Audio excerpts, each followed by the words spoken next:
Sometimes the best stories in golf aren't found on tour. You'll find them at the back of the range.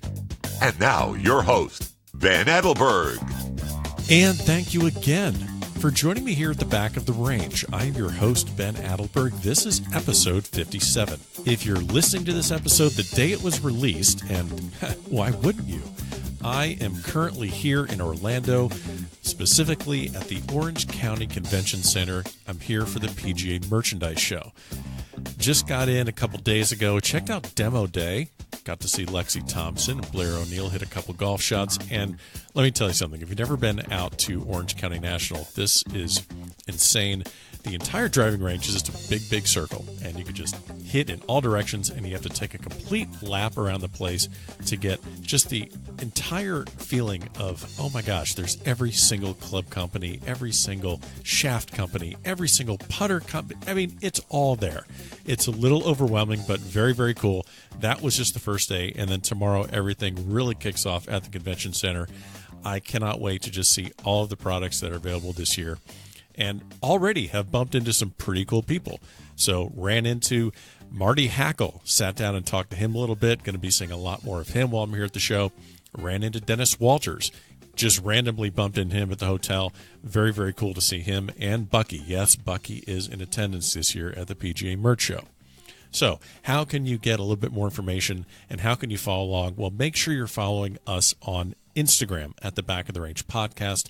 I'll be posting a lot of information there. We're also on Facebook. We're on Twitter as well. All of that information can be found in the show notes of this episode and also at thebackoftherange.com. As you know, we love getting comments and reviews from listeners, so go ahead and pop into Apple Podcasts, leave a review, put some comments in there.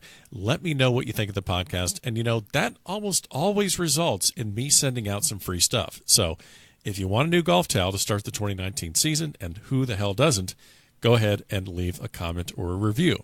So even though I'm going to be busy all day just walking around the show, that does not mean that we're taking the week off. Of course, we have an episode for you, and our guest this week is actually here working. She is working with Ping. Why? Well, she's a sales rep for them. When she isn't selling Ping clubs, she's using them, and don't worry, she pays for them. Why do I say that? Well, our guest is an amateur, and a pretty darn good one. This week, we're going to welcome our 7th USGA champion to be interviewed here at the Back of the Range, Shannon Johnson, the 2018 U.S. Women's Mid-Amateur Champion. Shannon has played in 13 USGA Championships. That's only 12 more than I have. She's played in the girls, juniors, women's AM, public length, state team, you name it, she's done it.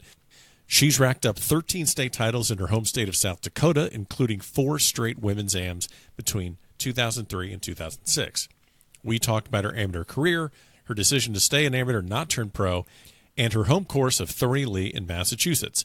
Now, if that name rings a bell, it should. That's Matt Parziale's club as well. He won the 2017 U.S. Mid-Am. So clearly, we had a lot to talk about. Talked about Parz, talked about the culture of Thorny Lea. So let's get to this week's episode.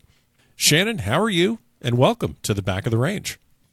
Hey, pretty good. Thanks so much for having me. Really appreciate it. No, this is great. Well, let's start off with the host upsetting the guest as quickly as possible. I'm in South Florida. It's a balmy 65 degrees.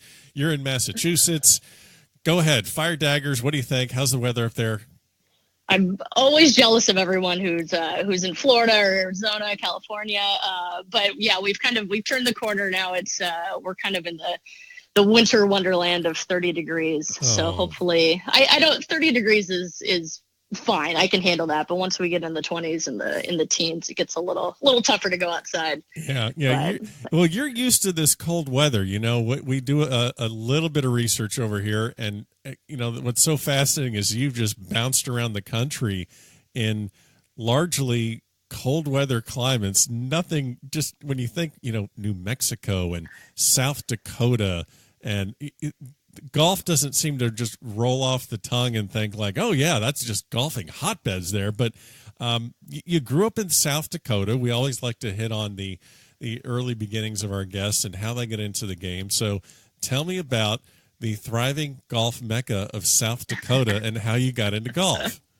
Yeah. So, kind of remote, not a lot of people from South Dakota, but I actually got started through, my grandparents. My sister and I, when we were little, would go to my grandparents in the summer for a couple weeks. So my Sure. parents could kind of have a little staycation at home without the kids. And so we would go up, spend a couple weeks, and every day my grandparents went to the golf course. So we would go and just ride in the cart and just kind of drive the cart, follow along. And after a couple of years, I took a little liking to it and was like, I think I want to try this. So my grandma kind of set me up with just a local pro up in the area, and just to kind of get some of the fundamental basics down. They didn't want to have to be the person to teach me. Right. And so, which was great, and just kind of really fell in love with it. And my first tournament was when I was 8, and it was at one of the country clubs that was in the city that they lived in. And so it was a little rough start. I'm not sure that I've heard anyone else doing this in their first tournament, but I'm not sure if I was nervous. I don't totally remember at the time, but I whiffed the ball 10 times in the first tee box. Oh my God. And I remember looking at my grandpa, and I was like, what's going on?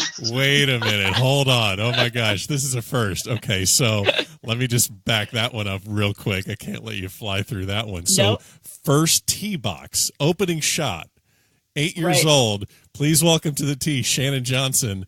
And you're saying 10 whiffs? 10 times, 10 whiffs. So yeah, so it was a little, definitely a rough start. Luckily, we only had to play 9 holes because we were so small at the time. Oh And my gosh. so after that, I played pretty decent. I don't entirely remember what I shot, but I ended up winning the tournament by 10 shots.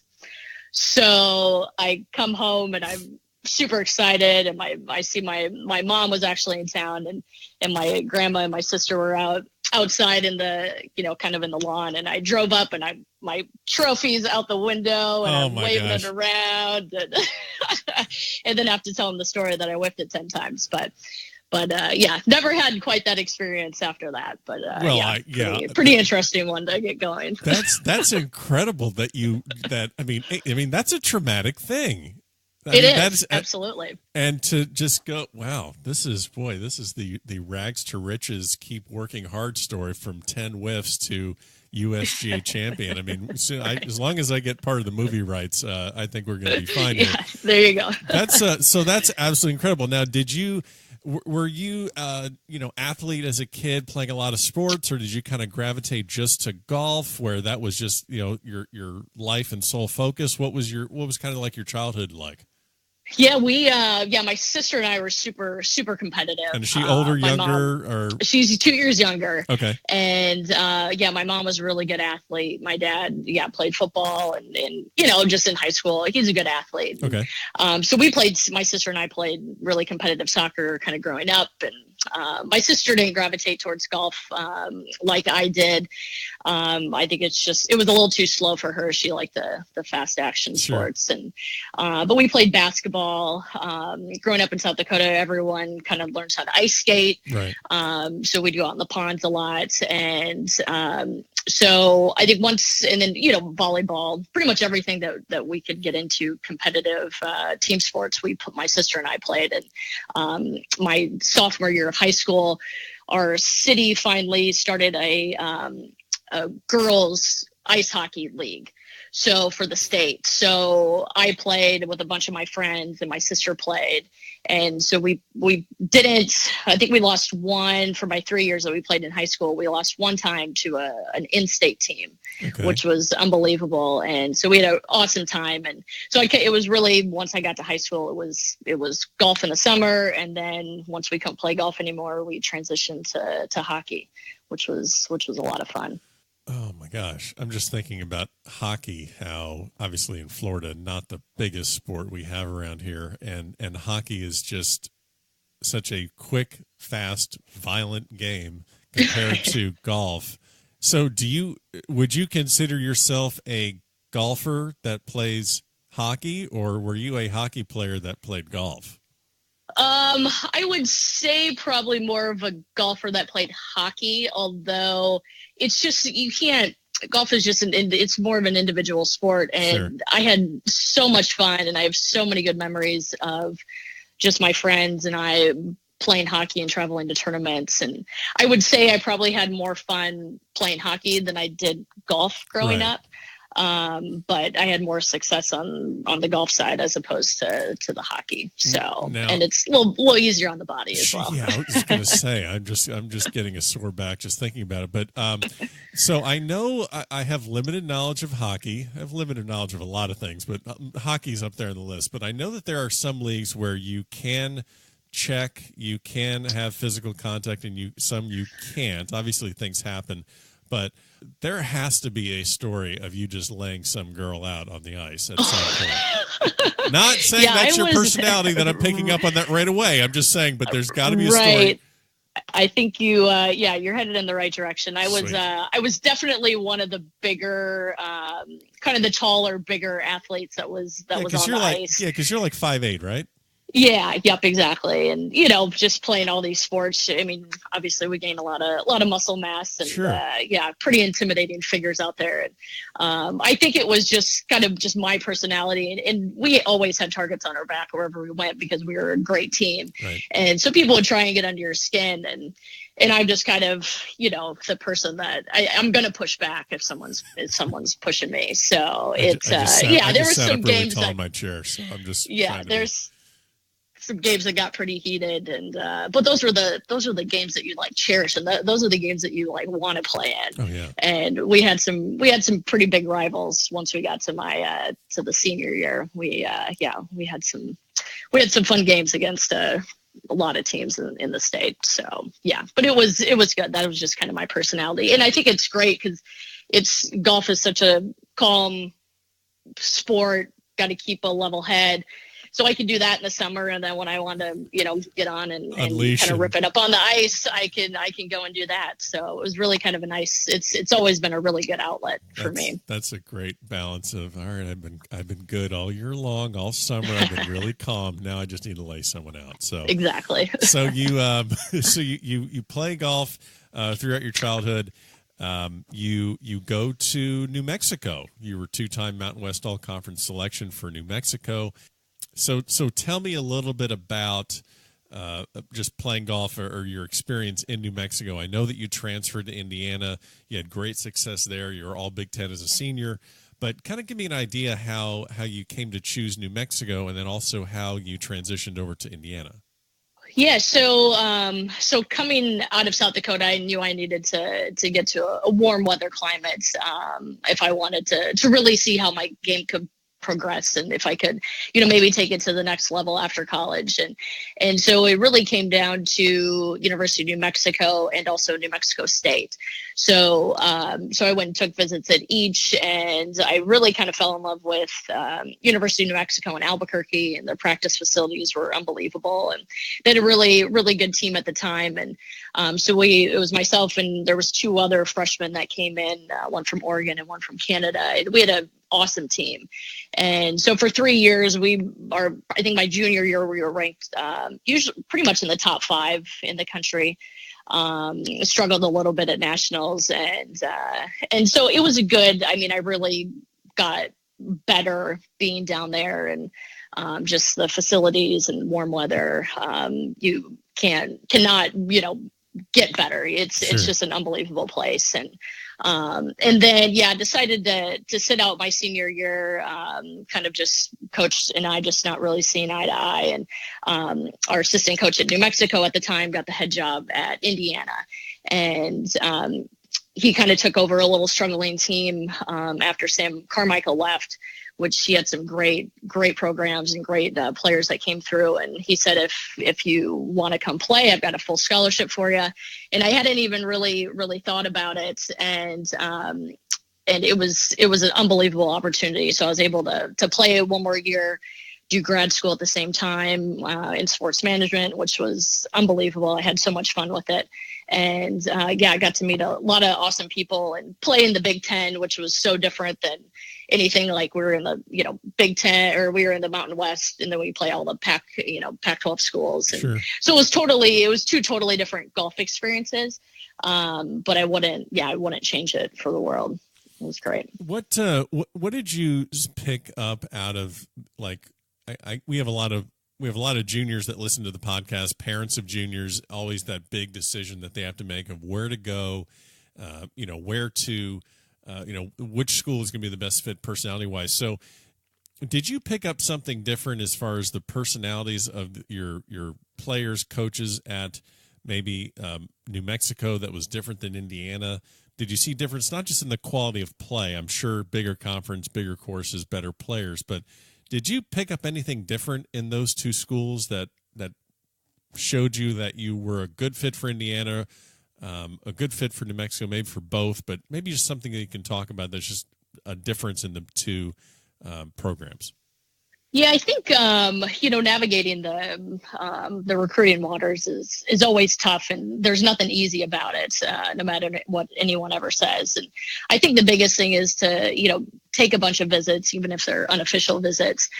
Go and meet the coach, and spend some time with them, and really get to know what their coaching philosophy is, and ask a bunch of questions like that, and see if you're vibing and kind of gelling with the coach, because really, I mean, they're gonna make or break your college experience. And I think if you find someone that you're comfortable with, no matter what the practice facilities are, playing schedules, anything like that, I think you're gonna have a much better time and experience. And I think that's why I really, really thrived and really loved my experience at Indiana, because Clint Wellman was an unbelievable coach. And I still talk to him, I would say about 3 or 4 times a year, and we always catch up. But it's tough. There's a lot of people that do transfer schools. Just they get there and they just, for whatever reason, it doesn't fit. And sure. There's no someone should never feel bad about transferring. And I think I always had that in the back of my mind. I kind of probably stuck it out for a year, probably longer than I needed to at New Mexico, but just because I felt a little ashamed of wanting to move on, but looking back and doing it, and that's where I try to tell people that are maybe looking to transfer, and they kind of have those same thoughts in their mind, and I'm like, don't worry. I'm like, you're going to be far better off, and you're going to have a much better experience if you do transfer. So that's what I would say to the kids listening. Nice. So you finish up your college career at Indiana. I don't know a whole lot about your interest or thoughts into turning professional or playing pro. Did you play professionally? Have you stayed an amateur your entire time, or? Yeah, I've stayed amateur. So when I was done with Indiana, I kind of it was tough. Our team at Indiana wasn't. We didn't have a very strong team, so we weren't going to make it to regionals as a team. But at the time, they took 2 individuals for each region, and I got snubbed on that, which was it was super heartbreaking. I still remember what chair I was sitting in my coach's office as we were listening to the phone call, and they read off the people's names. And so I kind of got up, I didn't say a word, and I walked out. And that's kind of when I decided, I was like, I don't think I'm going to go pro. So, and I was lucky enough at New Mexico to play with a ton of unbelievable players. I mean, Lorraine Ochoa was a year older, and that's when, she was tearing it up at University of Arizona. Yep. And there were so many other players that I got to be in the same tournaments, and they were playing well and beating me. And some of those players went and struggled out on the Symetra tour. Sure. And then even on the LPGA tour. And I think I kind of thought back, and I was like, well, do I think I could be, go and have a different outcome than them? Right. And I'm like, probably not. So, so I decided not to go pro, and it's nothing that I've ever regretted. You always think, well, what could have been, but I'm never one to look back and say I should have done that. And I was lucky that Ping Golf was a sponsor of our team at New Mexico, and then also we had Clint Womlin had some really good connections inside Ping, and I went and did an interview a couple weeks after our season was done, and they offered me a job on the spot when I went and interviewed, and I'm like, this is what I want to do. I want to, work for an unbelievable golf company that I've pretty much played all their clubs growing up, and kind of the rest is history. Yeah. Well, we're going to hit on your experience. I know you work for Ping, and I definitely want to talk about that. But, it's funny. Earlier in this year, I interviewed Laura Ianello, who's the head coach at Arizona right now. They won the national championship last year, and she mentioned, and she played with Baena and Ochoa and Galbus, and she mentioned that she did turn pro, she did chase it down for a while, but it was also the lifestyle that wasn't exactly what she was looking for. So I don't know how many people that really understand. Sure, you got to go shoot the scores out there to turn pro and be successful and get onto the PGA or LPGA tour, but it's also such a different lifestyle. So So is that something that kind of weighed into your decision as well, or was it just the scores and just looking at your colleagues in college golf and saying, well, if they're not doing it, I'm not doing it? Right. I think it was a little of both.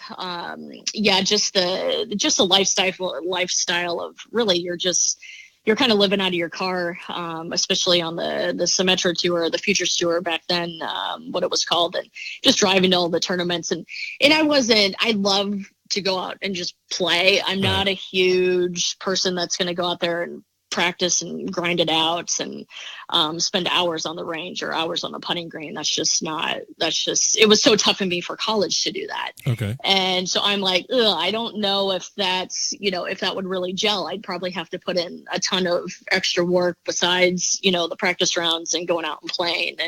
And I'm like, I don't want to hate golf when I'm done. Right. If I go that route, I'm like, I love this game. I want to make it, at the time I didn't know it was going to be kind of my life choice, with working in the golf industry. But, and then I think just the financial side as well. I was lucky to get through college really debt free and have scholarships, from both schools. And I didn't want to have to start asking my parents or friends of mine or my friends' parents for money to go try and chase this dream. And if someone has a financial backing, I would say totally do it. You never, it's kind of a no-lose situation, but for me, it wasn't really something that I wanted to put myself into. And, right. It's just such a struggle. I mean, especially on the women's side, the purses that they're playing for are not as big as the men's side, and sponsorships are obviously far less and few in between unless you're a big name on the LPGA. And I mean, there's a lot of players on the LPGA that are maybe in the 75 to the 100 ranking that you're at the end of the day, by the time you pay your taxes and expenses and all these things, you're not making a lot of money. Right. And it was a grind out there for sure for them. But some people love that lifestyle, and that's for them, not for me. Right. Well, you've had tremendous success as an amateur. I mean, 13 state titles in South Dakota. You won 4 straight women's amateurs out there between 03 and 06, and you've played in a little over a dozen USGA championships. Obviously, you won the women's mid-am. You were, 2016, 2017, you're pretty much right there knocking on the door. You're runner-up in 16, semifinalist in 17. You mentioned Ping, so I definitely want to talk about that. So what is your job title? What do you do at Ping? Sure. So I'm a local field representative for Ping out in the Boston area. So I've got around about 175 accounts that I call on, and just kind of help service them so they can sell Ping equipment to the masses. And it's really, since I really got out of school, it's been about 12 years. And since I've worked for them, I started inside at their facility. Their world headquarters are in Phoenix. Yeah. So when I was done with school, it was awesome. I always wanted to live in Phoenix. It was such a fun place anytime that I ever visited. And so I lived out there for 3 years and just kind of bounced around within different departments within, everyone starts in customer service to learn the basics and then move into fitting. And I did some different things in kind of marketing and worked with some engineers on a couple projects just to have a different set of eyes. And then my first territory that I took over, I lived in Omaha, Nebraska. So I covered all of South Dakota, all of Nebraska, and then the western part of Iowa. And so it was great. They always try and get you into, if you want to become a field rep, they try and get you close to home. And that territory covered all of South Dakota, which was perfect, where I grew up, and I knew most of the pros. So it was a good fit. Sure. But after 3 years being there, our rep in the Boston area here took over a territory down south in Birmingham. And so they called and asked if I'd be willing to look at Boston and maybe take that over. And I said, well, I got one question. I said, how many overnights are there? Because in my old territory, I would pretty much be gone half the month. I mean, there's 2 huge states that you have to cover. Right. And so they said, there's no overnights. And I was like, perfect. Done. I said, I've never been to Boston, but I'm sure I'll like it. So, and awesome. That was it. So I've been out here for 6 years, and it's unbelievable city with all the professional sports teams. I mean, everyone goes nuts over anything Boston sports related, and it's unbelievable golf courses, and you've got skiing in the winter, you got the ocean in the summer. It's it's an unbelievable city to be in. Now, when you were out in Phoenix at the headquarters, I have to ask about, are there players rolling in? Are you getting to just sneak into the vault of the golden putters and just take whenever you want to? Or I'm sure there's got to be some guys rolling in there, or some ladies rolling in there, and people you've met throughout your time there, or throughout your time just with Ping all over the country. Yeah. I think that's the best part about it. It's still, everyone thinks Ping's a big company, but at the end of the day, it's still family run, and it's really quite small compared to the others. And so, there was, when I was in Phoenix, a bunch of the PGA, LPGA tour staff would come in and test out equipment. It was kind of done on one side of the campus there. So it's a lot of the times you knew they were there. You necessarily didn't get to see them all the time, but if you kind of had a little time during your lunch break, you could kind of wander down and take a peek of Bubba hitting out of the building to the end of the range. And then usually, like now up in Boston, when we had the Dell technology and the Deutsche Bank, I'm good friends with the guys that are basically drive the truck and build the clubs for our tour, the PGA tour.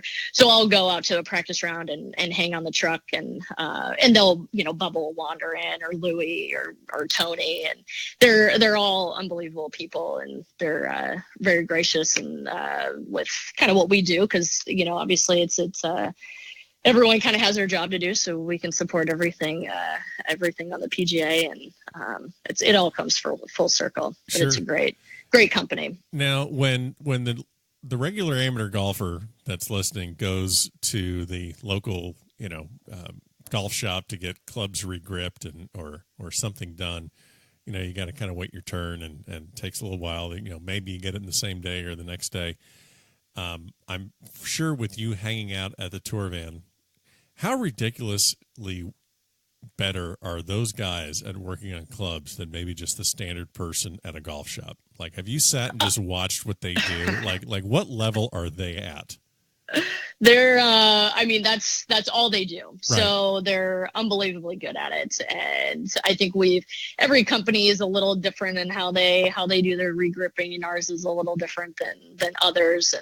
And, but they're so good. They just don't even think about it. That's the crazy thing. They're and going up and right. And it's just all natural. At that point. And I know the setup. I'm familiar with the setup of what Bubba has to his clubs, but have you ever seen them working on Bubba's stuff? I mean, there's got to be a story about Bubba just rolling in, needing something done. And I know what it is, but I'll let you explain it if you have knowledge of it. Yeah, so Bubba's a little he's a little different. So he uses a mid-size grip, but the crazy part is that he puts so many wraps of tape.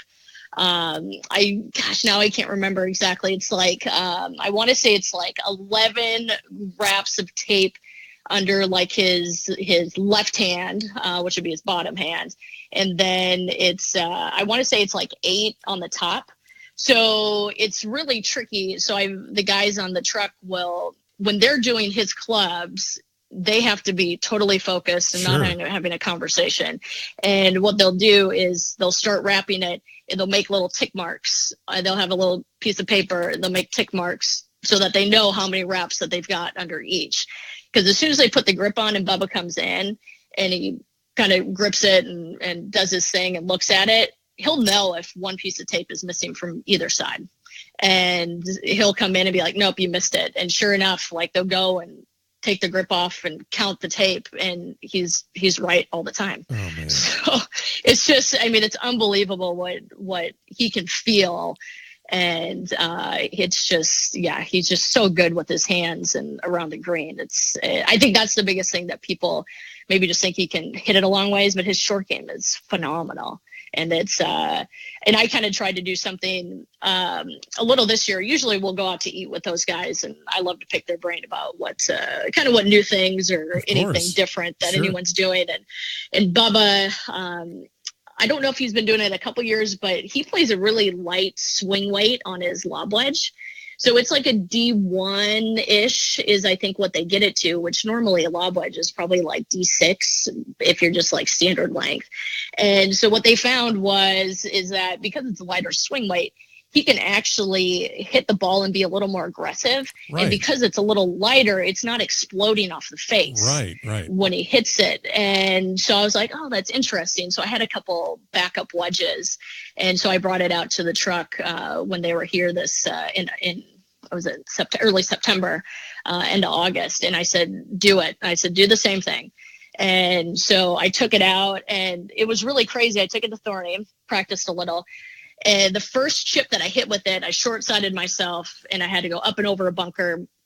Pin was 5 paces on. I hit it, and it just popped right up, and it went right in the hole.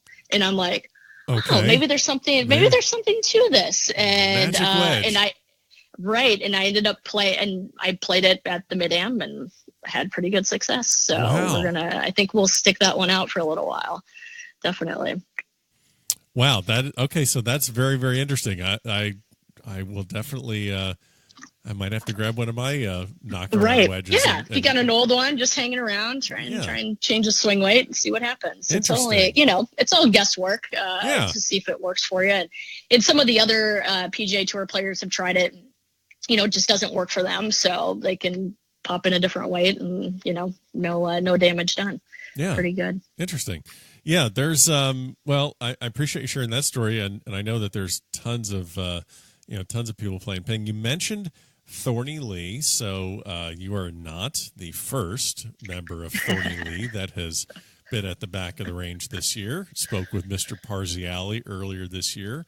So that's 2 U.S. Mid-Am champs at the back of the range. So that's a lot of fun.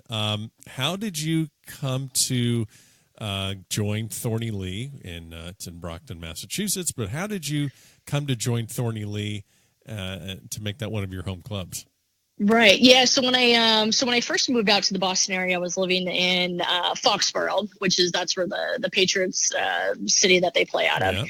And I lived pretty much less than a mile from a place called Foxborough Country Club. And it was great course. So I played there for about 3 years. And the third year I was there, I didn't get to play very much. And I probably only played out there like 6 times. And I'm like, gosh, it's tough to justify. I'm like, I could go fly out to Pebble and it would, play that 6 times, and that would kind of be my dues. So I took a year off and kind of became America's guest.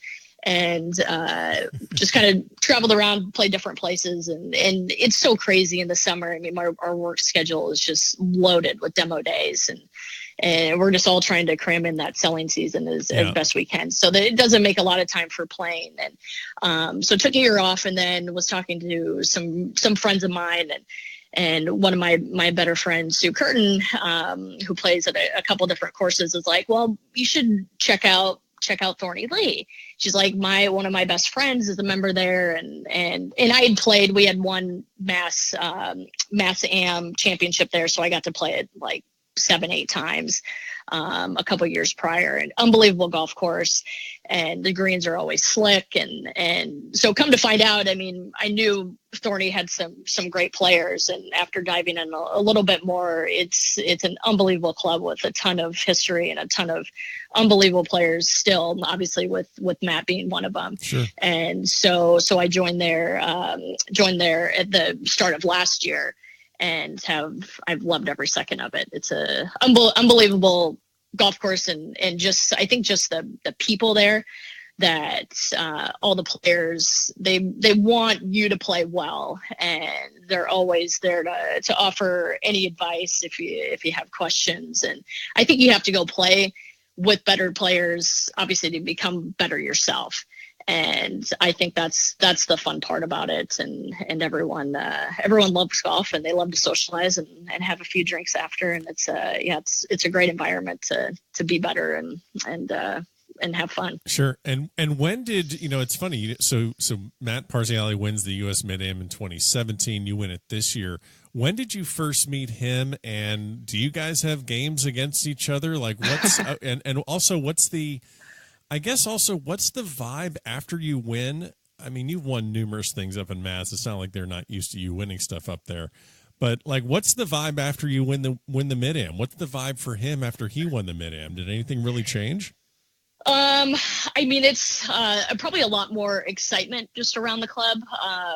When I first joined there 2 years ago, really, I knew of Matt. Obviously, he had kind of just gotten back on the amateur scene and was playing well in Massachusetts, and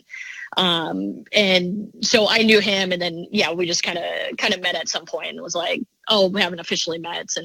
And I think we played in one tournament at Thorny. They call it the Romano. It's like a mixed team event. So we didn't play together. We weren't on the same team, but Matt played with my best friend, Megan Buck. And so I played with one of the guys from the club, and we had a great time. And Megan and Matt definitely won. They crushed the field in the gross, obviously, just an alternate shot. And then me and my partner won the net division. So it was fun, and it was fun to watch him play. I obviously knew he was a great player, but to see him hit it in person, I mean, it's like watching any other professional that you would see on TV or out at the Dell Technology, watching people on the range. So it was fun. And then, it really wasn't long after that he went on and won the Mid-Am. And I mean, just the vibe around the club, everyone was, I mean, there was huge text message change that were going on when he was playing in the event. And some people obviously went down and flew down that morning to watch the finals. And I had to work, so I wasn't able to go. But it was super fun. And then, just really this whole year was really you've had a hell of a year. Yeah, I mean, both of us have played awesome, and really started in April when Matt was at the Masters and everyone was at the course. Pretty much everyone was staked out Thursday and Friday, trying to watch any of the live feeds that we could get on the TV, and plugging computers in to catch Amen Corner and all these things. And so it was fun. And then I went and watched Matt play on Thursday at Shinnecock. So a bunch of members went down, and so I was just with work, everything going on work wise. I just skipped down and got to see him play one day. I mean, he just striped it. I mean, his ball striking and his driving off the tee were unbelievable. And I think that really kind of got me excited and motivated. And I'm like, if I win the Mid-Am, I could go play in the Open. Yeah. And that's exactly what you get to do next year. You're playing the U.S. Women's Open. Exactly. So I think that provided us a little extra motivation and kind of spark. went out. I think it was the next week was kind of our first big state event here, and was lucky enough to win that, and really just kind of kept rolling all summer, which was fun. You get a ton of confidence every time you go and play well, and if you're lucky enough to win, it just gives you a little bit more confidence going into the next one. And so that was kind of really, I think, watching Matt and how much fun he was having, it really kind of sparked a big really lit a big fire under me, and just wanted to go play well. Yeah. Well, you won let's see. So 2018, you have the New England Women's Golf Association Championship. You won the Edith Noblett Baker Trophy. You got the U.S. Mid-Am. What am I missing? Come on. The State Am as well. State Am. That was kind of one that eluded me a little, so that was a good one to get. And you finished second at the We Met Memorial, so you really just fell off everything just fell apart there, obviously. I mean, right, play, yeah. Come on. All right, so I want to ask you, this is a question I have for you, and, I'm around juniors, down here in Florida with the Florida State Golf Association. I'm around. We have so many different terms here. We have seniors, we have mid-seniors, mid-ams, juniors, and it seems like every age range, every division is thriving. But it seems that women's mid-am is the one division, age and obviously gender division, that seems to be kind of the smaller populated division of participants. Sure. Is that something that would you agree with that? Do you have any thoughts on why that is? How do we get as many people into the game of golf? And then specifically, how do we get, women mid-ams into the game of golf? Right. Yeah, it's a tough, I totally agree. I think it's probably as far as like the number of entries that the USGA receives for the tournaments, that's probably the smallest one that they have. And I think, it's really tough. Once you're done with school, if you don't go play professionally, you're straight into the job world, and you're trying to really kind of grow with whatever company you start working for, and you don't get a lot of time off. You're going to get two weeks a year. Are you going to take one of those and go play in a national event? And you may not have a lot of money to start. So I think it's tough to really get going. And then, by the time you get to 25, you've been in the work world, 2-3 years, and you've starting to establish yourself a little bit more. So now you can go and maybe play in, the U.S. Mid-Am. And this year was probably the most, I think at least for the last few years, it was probably the most 25-year-olds I think that we've had. So I think we had like 8 or 9 in the field, which is a lot. Usually have like 2 or 3. So I think hopefully that trend continues, and we'll get some younger players coming into it. But at the same time, a lot of people are getting married and starting families and having kids. So once that happens, you're probably not going to play a lot of golf.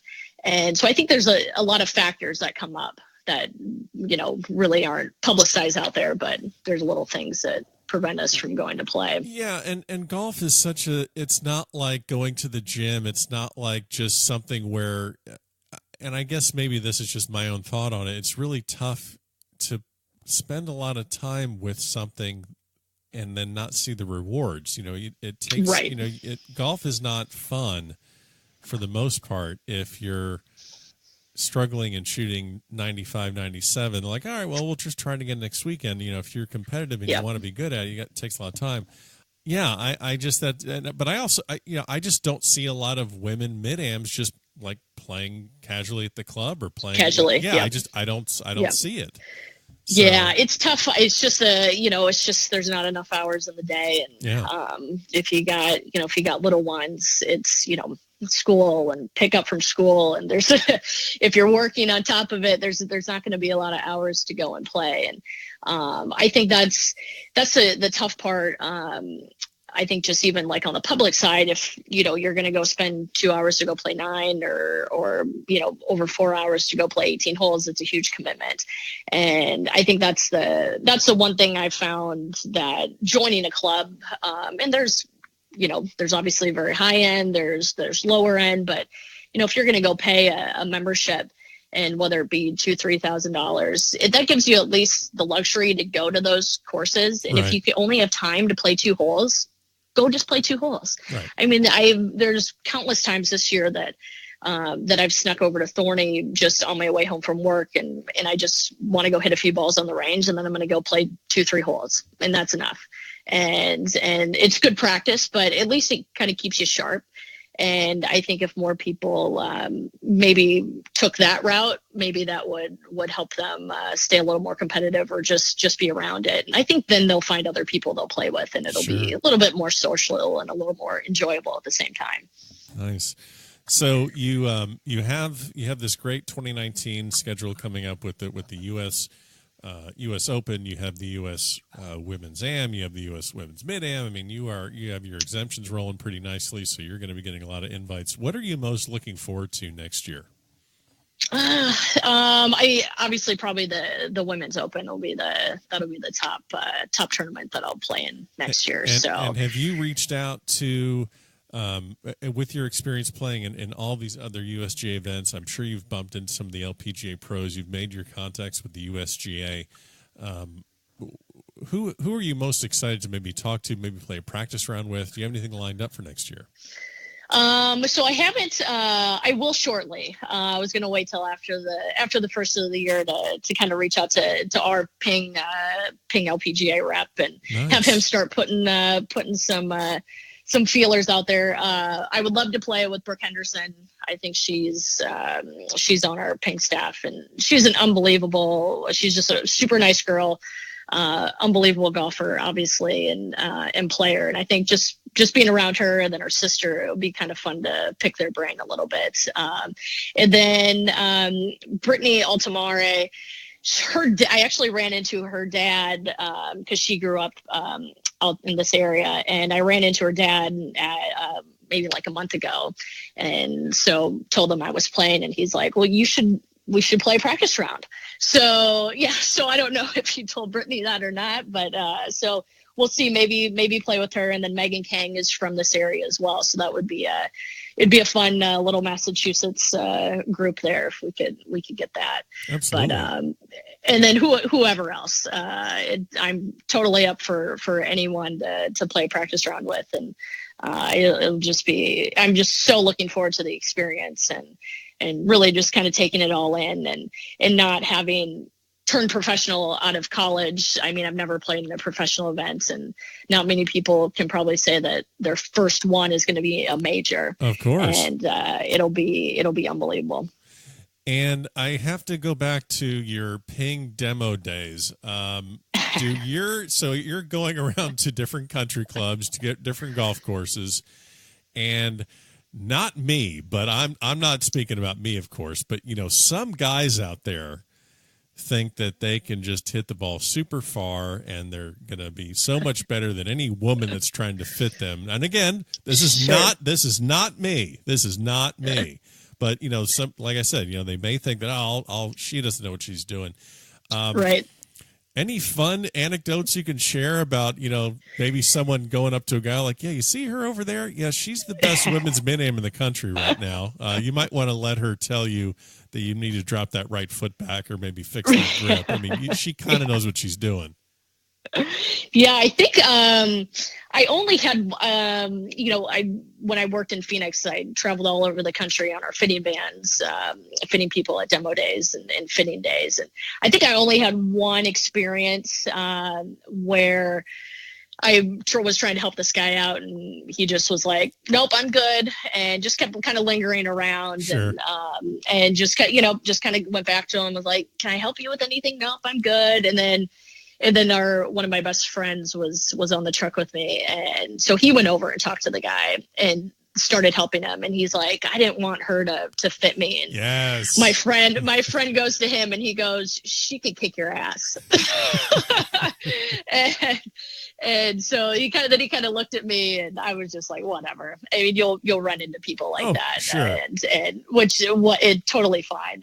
But I've, being up here in Boston, I haven't encountered that. And, But and most of the pros are on the range and whenever we're at events, and they gladly bring up that I'm probably one of the better players in the state. So you have your whole aw shucks face and right, exactly. Oh, I'm like, I'm me? okay. You're right. talking about me? Oh, exactly. Really? Yeah. But I think once you start talking to someone and really I won't say it's a whole nother language, but once you kind of get into talking about their misses and what they play and different things like that, I think their eyes kind of open up and they're like, oh, she knows what she's talking about. And I always say I'm a much better fitter than I am a golfer.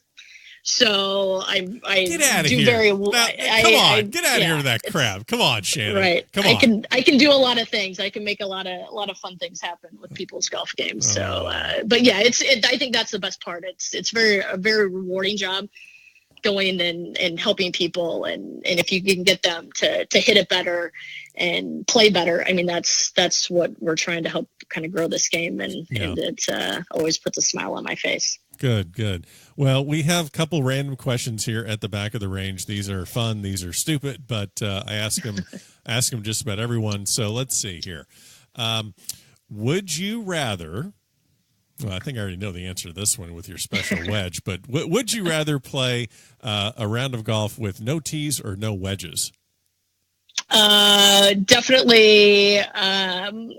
No tees. Yeah, that would be easy. Yeah, that one, I'm gonna gotta have the wedges around the green. Yeah, exactly. Let's see. So, would you rather win the U.S. Women's Mid-Am or play on two losing Curtis Cup teams?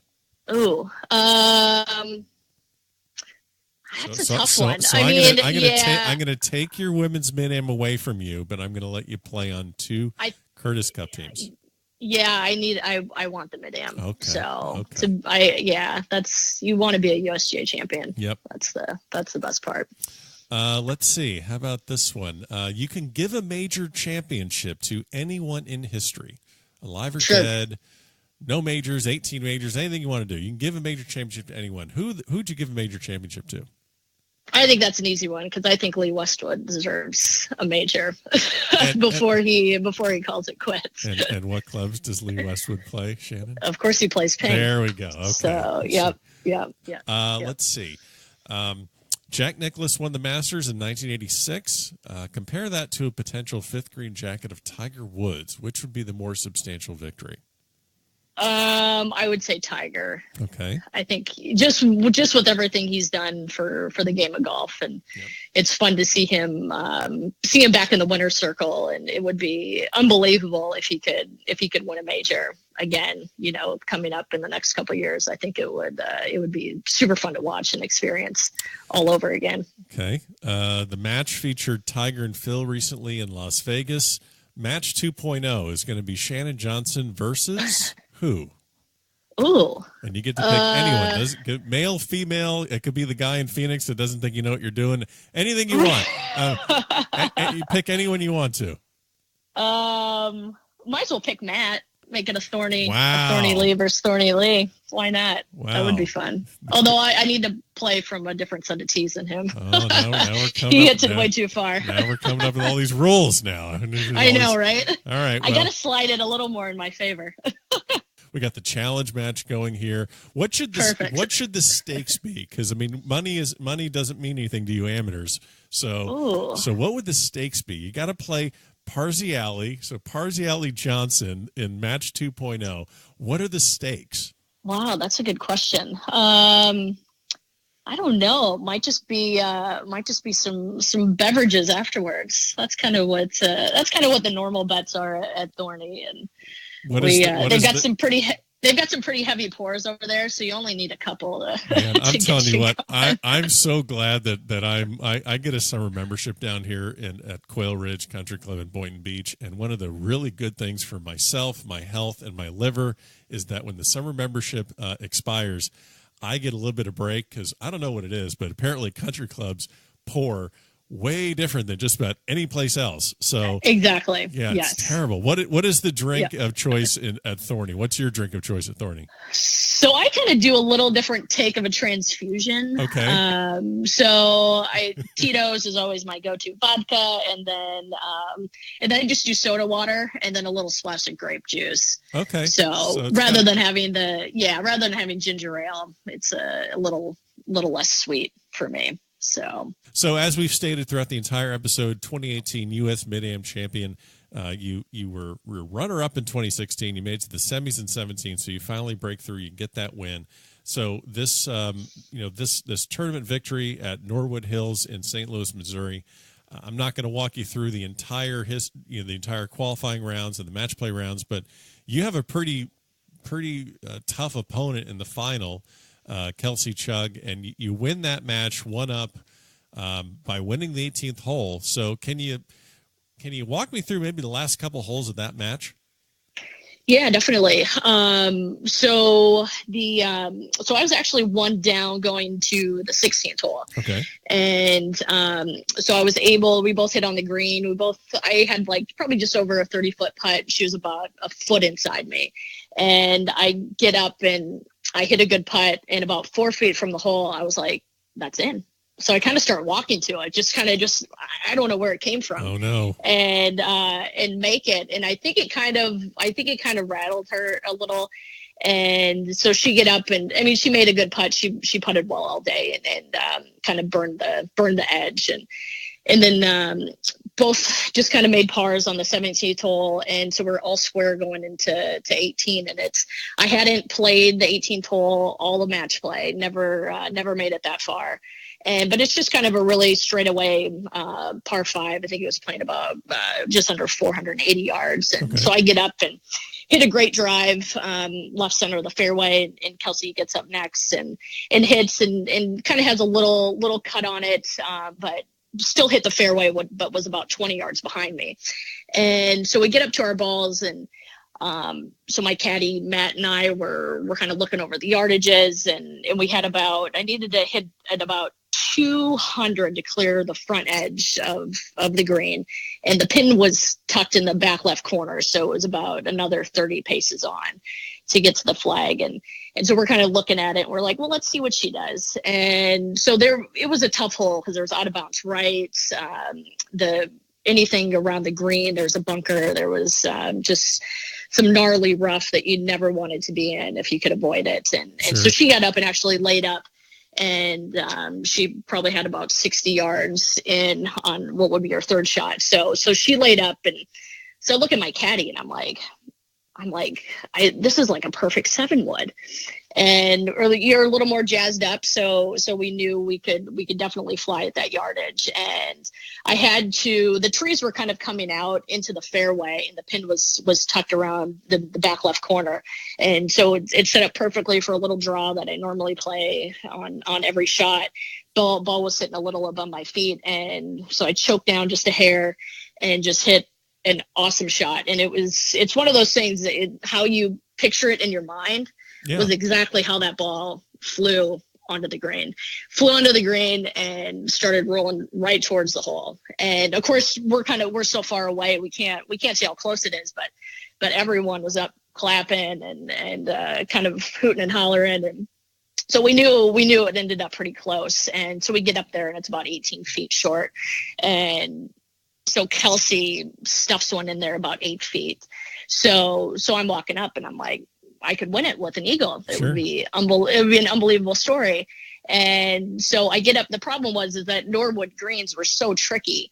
And every time that we went around, whether it was in stroke play or the match play, my caddy was really good about making a ton of notes. So we had the greens pretty dialed in. But the problem was we only played the 18th hole, the 2 times in stroke play. Right. And one time in the practice rounds. And so we weren't super familiar. So it had a lot more break than we thought it was going to. So I ended up missing it, had about 1.5 feet. And so I marked it, and I'm thinking, well, we're going to go to extra holes. So the first tee box is right next to the 18th green. So I was kind of looking over at the tee box thinking, all right, what am I going to hit? We're going to go play this first hole again.